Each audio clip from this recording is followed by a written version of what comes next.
In the analogy, John Smith represents our essential self, who we really are, before who we are is qualified by our thoughts, our feelings, our actions, our relationships. John Smith represents our essential self.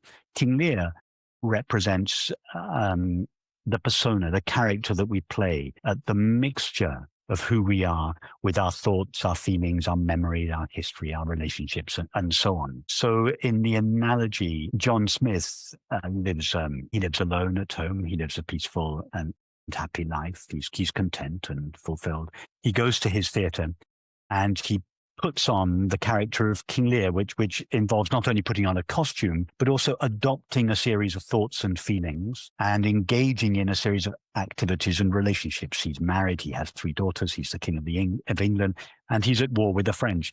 In short, he's miserable. So now, who he really is, John Smith, is of course not miserable. He's in the context of in the limitations of the analogy, he's at peace, he's fulfilled, he's happy. But when John Smith becomes mixed with the thoughts, feelings, actions, and relationships of the character King Lear, he seems to become King Lear.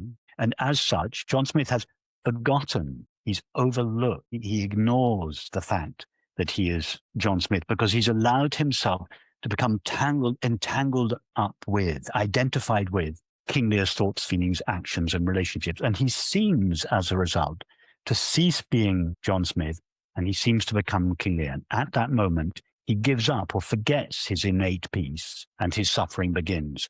And this is a very close analogy to what I would suggest, and it's what the non-dual understanding in general suggests, that our essential nature is inherently peaceful. What we essentially are, our being, prior to our thoughts, feelings, actions, and relationships, is peaceful. But we have allowed our being to become entangled in and identified with the content of experience. And as a result of that, we overlook our innate being, and with it, we overlook our innate peace and quiet joy, and our suffering begins. Now, what does King Lear do about his suffering? Well, he thinks that his suffering is caused by his terrible relationship with his 3 daughters, or the discontent in his kingdom, or the war with the French. So he spends his entire life trying to improve his relationship with his daughters and the state of affairs in the kingdom of England, and so on. Well, of course, none of these things work because they're not the real cause of his suffering. The real cause of his suffering is that he's forgotten who he really is. Imagine the play ends, King Lear goes backstage, where he would normally just take off his costume again and revert to being John Smith.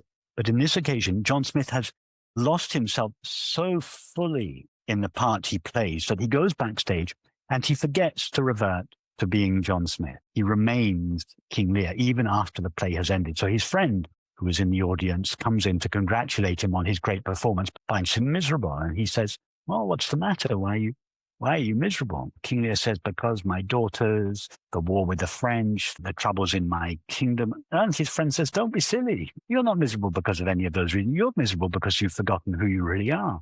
Who are you really? And then King Lear, of course, starts relating his thoughts and his feelings. And his friend says, no, those aren't really who you are. Those are just thoughts and feelings that you've adopted. King Lear starts talking about his actions, his relationships. No, and his friend says, don't be silly. These are not really who you are. Go more deeply into yourself.